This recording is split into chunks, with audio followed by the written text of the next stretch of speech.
Hi everybody, hope you're all staying safe and well, and today I'm going to show you how to make some baked oats. So in there you can see that I've got 20 grams of oats, 20 grams of some sweetened cocoa powder, I've got my 100 milliliters of milk, and I've got a little oven-proof dish that I have greased already, and I've got some frozen blueberries and some vanilla drops as well. So what I'm going to do now is give this a mix with a spoon. Then I'm going to add my milk, give it a whisk. Okay, so I've given that a mix.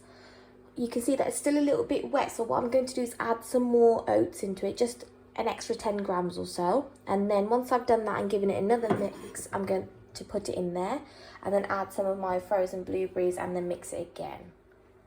So here you go, I've added in some blueberries. The next step now is to put it in the oven at 200 degrees.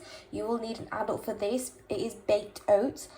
Once you put it in the oven, put a timer on for 15 to 20 minutes and it should come out looking all baked, fingers crossed.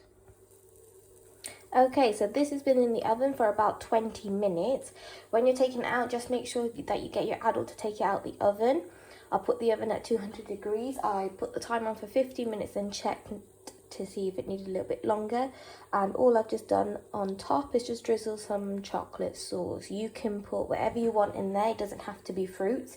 You could put chocolate spread, you could put some almonds, you could put some nuts, some seeds, even some crushed up biscuit pieces, and then whatever spread you want on top. And this is a lovely breakfast to have when it's very cold and wintry outside. Hope you enjoy.